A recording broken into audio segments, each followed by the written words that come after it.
Hey YouTubers, Vince Romano 26 here with my very first ever garage sale haul on this channel. We hit a church sale that was right down the street from us, and then we saw a bunch of yard sale signs on the way, so we were like, let's just check them out. And yard sales around here are not that great, but as you can see today, I think I did pretty well. This is more of a collective haul, but the title is going to be First Ever Garage Sale Haul. So we got a lot of really neat looking stuff. Not a lot from the church sale this go around. I guess we expected a little too much. I've been up since about 6:30 this morning, and I haven't slept, so I'm happy about that. I spent, I think, a total of about $46 on everything you see here. I do want to apologize. I usually have most of my stuff laid out, but because I have so much, I had to resort to keeping all this, most of this stuff over here in the box because I just don't have enough space. The first thing that I want to do to show all of you is pieces of what I consider to be vintage clothing. I don't know exactly what the era is, but you know, they say when you look for vintage clothing, make sure it doesn't have like that factory stitching. And if you look at the stitching on here, you can zoom for me. You'll notice that it has this kind of like a V pattern. And if we look at the tag here, it's marked SL Fashions Petites, and the tag is marked dry clean only, made in the United States. At this one garage sale, I paid $25 for a lot of the stuff that you'll see. We hit 2 or 3 yard sales, and then we went to a couple flea markets, and then we hit our regular thrift shops. So this was in a pile of stuff for $25. This was the first piece. It's a very, very tiny, it's like either a blazer or a woman's dress shirt. It is a little dirty, so I might have to clean it up a little bit, but then I'm going to put it on eBay. Hopefully someone will like this. I would say probably late 60s, early 70s on this piece. And for any of you who specialize in vintage clothing, can you guys just let me know in the comments if you think I'm right, or if you guys have any other tips for me. And one reason that I knew that this stuff was vintage was, if you look at this here, this is a shoulder pad. We don't put shoulder pads in clothing anymore, so that was kind of a sign to me that this was definitely vintage. So this is the first piece. Alright, next piece is a piece named by the brand Betsy's Things. This one also had a tag on it that was marked made in the United States. This is also a very, very petite dress shirt. I assume it's probably from the 60s or even the 70s. And what caught my eye was the neat little jewels that were attached onto the jacket. We got them here, and we got them here. And then on the zipper, which I thought was really, really cool, it had the, like a tassel on it. So that was neat. And then this one also has the shoulder pads for shoulder comfort, so I thought that was really, really neat. And then the last piece of vintage clothing happens to be these Kotler pants. And these kind of do have a little bit of the factory sewing, but we also have a lot of stitching in here too. So I assume these are probably from the 60s or 70s. And the tag right here, it's Kotler, and then made in the United States. So these should do well. And look at the style of how we button the pants back then. We don't see that very often anymore. Okay, and then let's see. I don't want to pull all these out because it's going to take me a hell of a long time to go through. But these are mostly vintage scarves. Most of them are marked Japan. Some of them are marked 100% silk. And, oh, I forgot this was in here. So some of those I'm going to take to the flea market with me, and some of them I'm going to put on eBay. This, I have no idea what CSA stands for, but I just knew that the belt was old, and I think I could get something for it on eBay just based on the buckle and even the belt itself. So that was part of the 25 bucks. And again, most of these are 100% silk, made in Japan. A couple made in China here or there, but that's okay. Those will just go right to the market. And then we got ones that look like this. And I'm not an expert on vintage clothing, so I thought, okay, I don't know if these are really worth anything or people use these anymore. So again, anybody who specializes in vintage clothing, let me know. So that was that whole bag of clothes. And then from the church sale, I got this 1970s Tupperware set. It's a set of two. I don't want to pull the other one out because that lid is a hell of a hard time trying to get on and off. I paid $1 for the set. Don't know what they'll bring. Maybe I can get $6 or $7 for it. Not a big profit, but it was just something, and for $1 I couldn't beat it. This came from a yard sale. It's another Tupperware piece, and if you guys hear stuff falling, I'm sorry. I don't know what it is. Is it like a soup bowl or anything? And by the way, both of these pieces are marked Tupperware, made in the United States. I have no idea what they are. Besides that, I think that's for like the flour and sugar and stuff. So I paid, I think, $2 for that. Might be able to get 5 or 6. Not a huge profit again, but you know, I have to take my chances.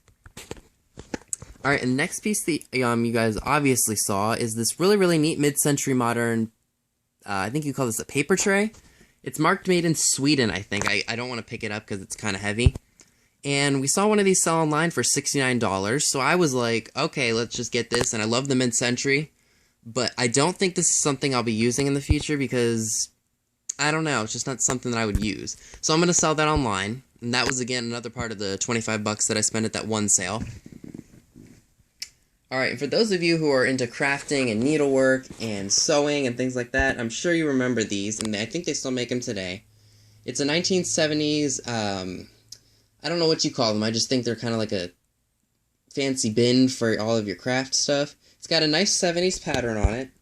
I don't know what it'll bring. I paid, I think, $2 at a sale for that, so I was pretty happy about that.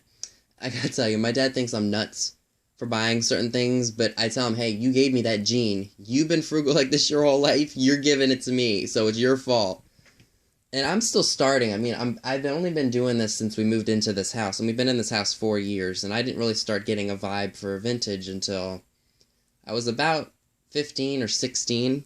So, you know, I was like, I couldn't pass that up. And then down here is just a lot of 80s toys, most of them My Little Pony. I think the earliest one dated to 1982, made in Hong Kong, and the latest being from like 1986. And then I threw in a bunch of other stuff, like we got the little nuggets here from like the 80s and stuff. I'm not sure McDonald's toys are really worth all that much, but, you know, it came in a whole bag of stuff that I bought for $5, so I'm going to put all the My Little Ponies on eBay and then sell them like that. So I thought $5 was a steal. And this came from the flea market that we went to. I'm sorry, it's not all organized. So, in this bag are a bunch of these 1970s, I don't know what you want to call them. I call it crinkle glass because it has all these chunked up pieces all over it. I paid $4 for the bag of them, and it's only blue. Like the Glacier Frost Blue, and then this really, really neat looking, I think it's another shade of Glacier Blue. This lady had a bunch of it. She collects it, and she had the amber and the green, and those aren't my colors. The blue is. I felt kind of bad because the girl she was set up with said that if these didn't sell, she would have bought them.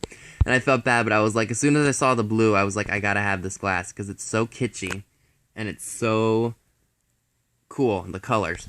And I know for those of you who grew up when these were popular, you guys are probably just thinking, oh my god, what the hell is he doing? But you know, I like my 50s glassware, and I like this kind of 70s glassware, and I got it so cheap, it's like, why not? Alright, from that, this is actually from the flea market as well. Those of you who grew up in the 1950s and 60s, you guys remember using these ice trays. I bought 3 of them for $1.50. And I think I might give these to my aunt. They're not worth anything on eBay. For those of you who struggle with rheumatoid arthritis like my aunt does, you know, using those plastic ice cube trays that we have can be extremely difficult because you can't put as much pressure on them to crack the ice. So, in other instances, using these vintage ones are a better idea because all you have to do is fill these up with water, lock it in place, and then whenever you are ready to have ice, all you have to do is just pull this really hard, and then boom, you'll have ice. And there's no issue, and you can just refill it again. And what's funny is I think someone originally bought these from the Goodwill. The Goodwill in Frederick, Maryland has stickers like this, so I think that's where they got these from. So hopefully my aunt will like these. because she does like them, and she likes to have a lot of ice like I do, so kind of fits in. These also came from the same girl. It's a midge from 1962, and then this, I didn't think was old at first, but she has the bendable legs, so I said, you know, I guess she is old. She's marked Mattel and Inc. 1967, and then her head is marked 1969, but I know they use the same molds for the heads and everything, but it didn't have, like, a place of where it was made, so I was just like, you know what, for the body, I guess I'll take it. So this is Midge, 1962, and just look at the face. There's nothing wrong with her makeup or anything. And what's really cool about this is the fact that some of her nail polish is still there. So that's neat, because that usually rubbed off. Oh, I didn't realize this Barbie had a hand missing, or a finger missing. But this is the 1971, well, the head is 1971 Malibu Barbie. Any of you who grew up in the late 60s and early 70s remember her. I don't think the head matches the body, because the body is marked 1962, and then the head is from 1971 from the Barbie head. And then this Barbie head, I think I might actually put on the body that I have it on now. Kind of looks like Kim Kardashian, don't you think? And this head is marked 1971, so I think what I'm going to do is I'm going to put this head on this body, and then I'm going to sell that head, even though it's extremely beat up. I'm going to put like $2 on it and see if anybody will buy it from me. And then see if I can make a profit off that way, even if the finger's chewed off. Alright, these came from that garage sale. They're just miscellaneous games and stuff like that. We got a 1, 2, 3 paint by number set by Craftmaster. I haven't checked to see if it's complete. I don't think it is, but it's okay. Then we got this deluxe Uno game. I haven't checked that either. And what I thought was really, really cool was this girder and panel skyscraper with a working elevator. That is really cool. That's kind of like the erector sets. I don't know if this is actually worth anything, but I just thought it was cool anyway. I think I'm going to put that on eBay. Maybe I'll save that for Christmas time. I don't know. I haven't decided yet. Alright, we also decided to stop at the thrift store. And this is the only vintage piece that I got there. It's the How to Think That I Saw It on Mulberry Street. And what's ironic is that my mom was actually just looking up this book while we were having breakfast, and we went there and we saw the book. It's copyrighted 1937, but I think it's the 16th issue, or 16th printing. And if they reprinted the book every year from 1937, that means this book is from 1953. So that's 16 years after the original. So that was neat. It's beat up. I paid 40 cents for it. So I was like, you know, my mom was like, you know what, for that cheap, it's like, why even argue? This is actually my favorite piece of the entire day, I think, and there's another piece, but it's soaking right now. It's just a Skull vodka bottle that I was really, really happy to find. It's thick glass and everything. This is a 1950s Marx choo-choo train, and if we look on the back here, I hope I can get that in here.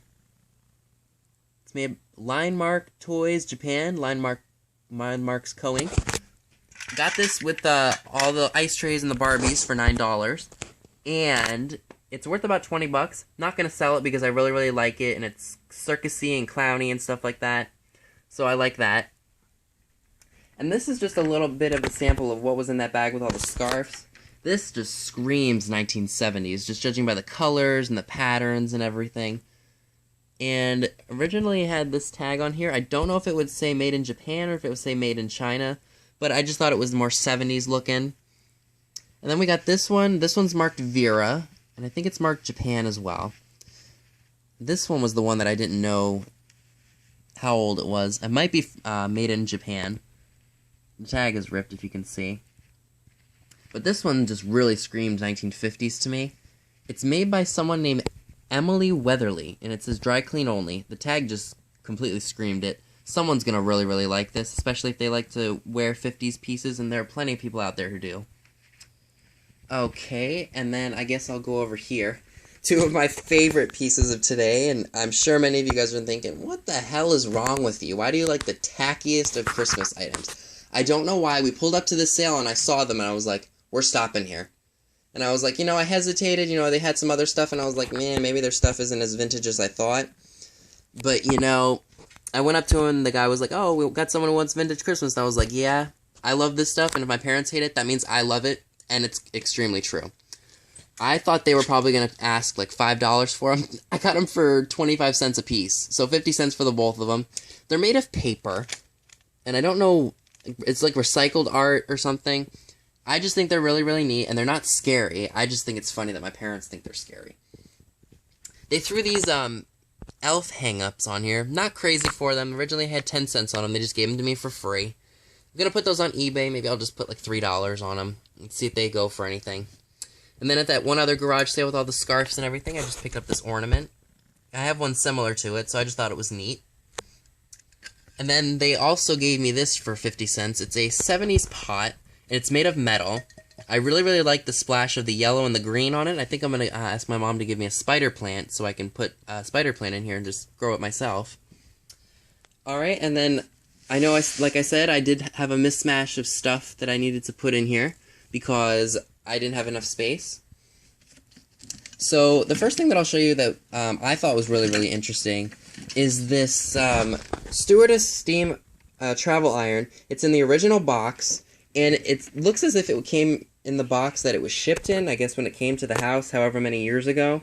So I thought that was neat, and I know travel irons don't really sell for much, but I think based on the condition and the way that it's packaged, it should sell. Then this was a, I think it's a Tupperware, let's see what it is. I thought it was an ice cube tray. Either an ice cube tray or, I don't know, maybe you could just use it for like brownies or something. If any of you guys know what this is, please let me know in the comments section. Yeah, I thought that was neat, and they had 50 cents on it, so that came with the whole 25-buck deal. This was actually a very, very good find. I don't know if this is actually worth anything. Ungamatch USA, and it has the word Roseville on it. And I know Roseville pottery can be very, very expensive, but I don't know if this will actually sell because it's like one of the other common kind of pots. They had 50 cents on it, and I just got it with the 25 bucks. I didn't actually piece it out, so I just kind of went 25 bucks because you guys know me and math. We don't mix very well, even if it is common sense. And then this is something that I've never ever bought. It was in a box of a bunch of modern bathroom stuff. This is 1960s, either late 50s or early 1960s Hollywood Regency bathroom fixtures. We've got the toilet paper roll. We've got, I think this is where you would put your toothbrushes or something like that. And then we have a towel rack. I don't know if any of this stuff will sell on eBay, but I'm going to take a chance. And for the $25 that I spent on all that stuff, I was like, I couldn't beat it. And at first my dad was kind of like, why did you even pick that up? And I said, well, look on the back. And the reason that I picked it up was due to the fact that there's a flathead screw in there. That's key to looking for vintage pieces, especially with hardware like this. Anybody who's trying to redo a 1950s home or a 1960s home and want original hardware, those are the kinds of places to get it, at garage sales and flea markets, because you never know, people could be doing clean-outs and all that other kind of stuff. And I just thought that was neat. And this is kind of in a step in my right direction. This was just a stack of dishes. I think they're from the 1950s or the 1960s. I've seen similar patterns before at antique stores. This one is marked Impromptu Troiquois, I don't know how you pronounce that, by Ben Salbit. Sorry guys, I'm trying to read it through the camera. I can't read that. Ben Salbit, made in the United States. I got a stack of 4 of them. I don't know what they're worth. I have to look them up just to see. But for the price that I paid for them, I mean, it was just so worth it. Sorry if I'm out of focus. Okay, and I think the last pieces that I'll show you guys are something that I'm very, very excited to have found. For those of you who just saw my first eBay sales update, and if you haven't seen it, I'll link it in a card up below so you can see it. I bought a vintage brass wall sconce from a flea market for $5, and I sold it online for $40. And these are a little bit more ornate because they have glass crystals hanging from it, so I think these are probably from the 1940s or the 1950s or even the 1960s. They are dusty, so I have to clean them up a little bit. And one of the light bulb sockets is actually stuck inside of the electrical component. I'll be doing a video, like a really, really quick video, just to show you guys how to get that out. It's really, really simple, especially if you have a bulb with that's the same size as that one. But I'll get to that. And I was really, really happy to find out that everything was there and that I didn't miss any of it at the sale. So all the crystals are there, and all the hardware to screw it into the wall, both of them are there. So I'm tickled pink about finding more of these, considering I just sold one for $40. I have to make sure that one crystal stays on there because apparently it didn't want to work with me.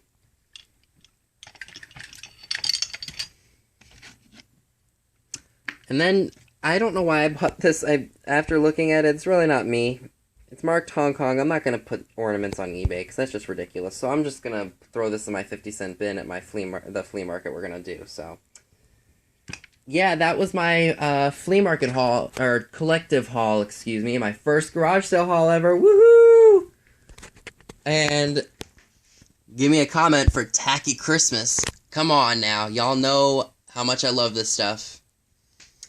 And yeah, that was my first ever garage sale haul, and if you haven't already done so, please remember to hit that subscribe button and click that card to see my recent eBay sales. And we are heading to another market tomorrow, so I will hopefully be seeing all of you on here again. And thanks for watching.